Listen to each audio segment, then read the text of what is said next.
My mom would be at all my sporting events. Let's say I was playing football, okay?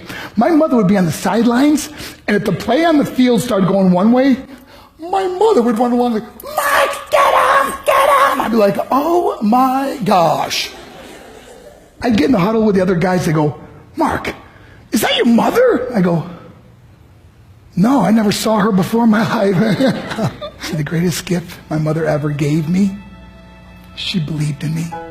I have overdosed on drugs on 3 occasions where I should have been dead.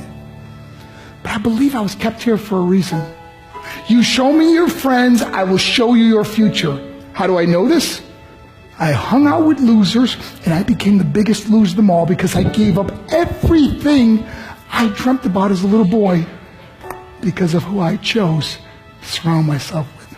My friends would drive me home at 2, 3, 4 in the morning. We'd be drunk and high, laughing in the car. We'd pull up in front of my house in New York. They go, Mark, the light's on. I go, oh man, my mother's up. See, my mom wouldn't go to bed until she knew her son was still alive.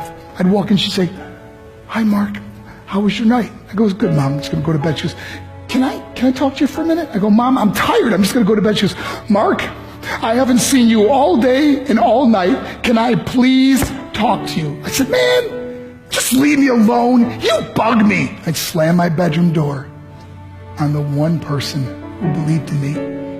I was on a worldwide tour and we were wrestling overseas in Japan. After my wrestling match, I went upstairs in my hotel room and I fell asleep. There was a knock at my door at 3 o'clock in the morning. I got out of bed and I looked through the safety window and I could see it was a Japanese promoter. So I opened the door and he said, Mark, you need to call home. There's been an emergency. I went and got on the hotel room phone. I called back to the United States and said, hey, what's going on? I said, Mark, I don't know how to tell you this. I said, just tell me what happened. I suddenly started crying. They go, Mark, I can't tell you. I said, just say it. They said, Mark, your mother died. I just threw the phone down. I ran out of my hotel room. I took the elevator to the lobby, and when the doors opened up, I just ran out into the street. I mean, there was no cars, there was no people. It was 3 o'clock in the morning.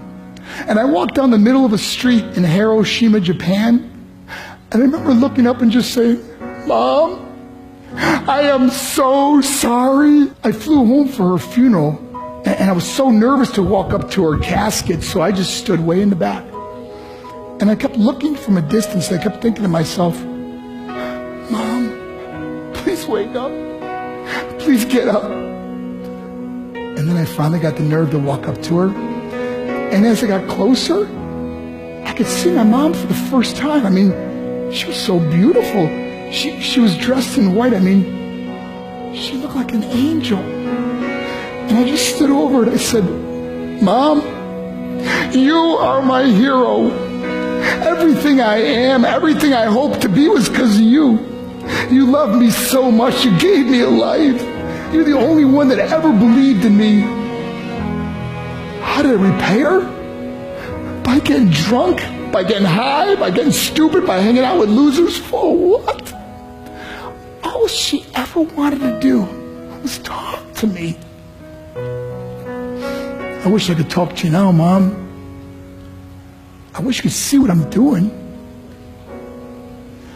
Why couldn't I have been a better son? We are defined by our choices. But if you surround yourself with people involved in drugs and alcohol and pills, it's a dead end. I'm not here to preach to you. I'm here to tell you I lived that life. It leads to broken hearts, broken relationships, broken dreams, and death. For what? To get high? If you have a mother or a father, when you go home, tell them how much you love them. See, my whole life was about being rich and famous. I had to be a millionaire. I had to win the race. I had to win the race at the expense of my marriage, my family, my friends. For what? To be all alone in the world? I learned what is truly important, and that is how precious this gift of life is, and our families, and how quickly it can be taken away. See, I no longer live in time. I live in moments. See, it's not what's in your pocket that matters. It's what's in your heart that truly matters. Love Love is just a word until somebody comes along and gives it meaning. You're the meaning.